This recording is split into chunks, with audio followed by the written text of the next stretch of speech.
তাদের বক্তব্য তারা একটু ডিএ বাকি নেই। ওই 2010-এর পর থেকে যা দেওয়া হয়েছে টাইম টু টাইম তারা নোটিফিকেশন করেছে এবং সেই নোটিফিকেশন মোতাবেক তারা ডিএ দিয়েছে এবং রোপা রুল 2009-কে চ্যালেঞ্জ করা হয়নি এই অ্যাপ্লিকেশনের মাধ্যমে, অরিজিনাল অ্যাপ্লিকেশনে বা সাবসিকুয়েন্ট যে নোটিফিকেশন হয়েছে সেগুলো চ্যালেঞ্জ হয়নি। এগুলো তাদের বক্তব্য। আমাদের বক্তব্য খুব পরিষ্কার, যদি আমরা আগামীকাল বলবো যে আমরাও বলছি রোপা রুল 2009 মোতাবেক দিয়ে দেওয়া হবে। তারা বলছে যে 2009 মোতাবেক আমরা দিয়ে দিয়েছি এবং তারা বলছে ওই 536 যেটা বেস 1982 100 বেস ইয়ার ধরে 536 এর সাপেক্ষে ওইখানেই শুধুমাত্র ওইটুকুই বলা আছে, তারপরে আর কিছু বলা নেই। তাই ওই টাইম টু টাইম যে নোটিফিকেশন অনুযায়ী দেওয়া হয়েছে সেটা একেবারেই রাজ্যের যে ফাইন্যান্সিয়াল ক্যাপাসিটি সেই অনুযায়ী দিয়েছে। রাজ্যকে কখনোই কেউ কম্পেল করতে পারে না ঋণ নেওয়ার জন্য। সেটা স্টেটের পক্ষ থেকে আজকে বলা হয়েছে যে যে ঋণ নেওয়াটা সম্পূর্ণভাবে রাজ্যের নিজস্ব ডোমেন, রাজ্যের আরও অনেক খরচা আছে।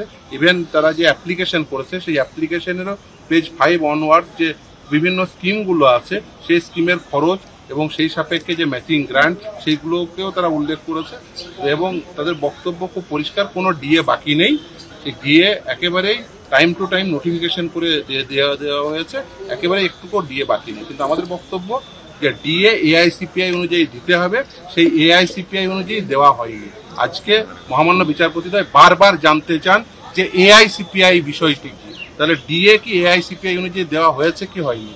রাজ্যের কাছ থেকে জানতে চান তাহলে টাইম টু টাইম যে এই যে নোটিফিকেশনগুলো হয়েছে সেই নোটিফিকেশন করা হয়েছে কিসের সাপেক্ষে। রাজ্যের বক্তব্য আমাদের টাইম টু টাইম আমরা নোটিফিকেশন করে দিয়েছি 2010-এর পরে 2011, 2012 সেই নোটিফিকেশন মধ্যে যখন যা ফাইন্যান্সিয়াল ক্যাপাসিটি ছিল সেই অনুযায়ী আমরা দিয়েছি। কিন্তু আমাদের বক্তব্য এআইসিপিআই অনুযায়ী দিতে হবে, রাজ্য এআইসিপিআই অনুযায়ী দেয়। এআইসিপিআই বাধ্য নয়, রাজ্য সরকার মানতে বাধ্য নয়, এটাই সব থেকে বড় কোয়েশ্চেন। হ্যাঁ, একদম। এবং সেন্টারের জন্য বাধ্য থাকতে পারে, স্টেটের জন্য না।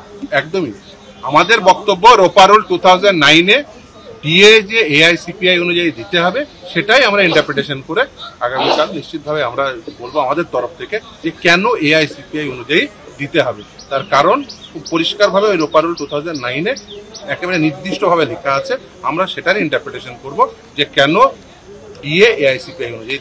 আরেকটা জিনিস আজকে বারবার করে সঞ্জয় কারোল উল্লেখ করছিলেন যে ডিএটা দিন, আজকে কপিল সিবালকে বলেছে যে যতটাই হোক আপনারা দিন। আপনাদেরকেও শেষে বললেন যে আমরা আপনাদেরকে সহযোগিতা করতে চাই কিন্তু আমাদেরকে একটা ডিরেকশন দিন। হ্যাঁ, একদমই। দেখুন, এর আগে অন্তর্বর্তীকালীন নির্দেশ ছিল যে ডিএ দিতে হবে, এরিয়ার ডিএ 25% এরিয়ার ডিএ দিয়ে দিতে হবে।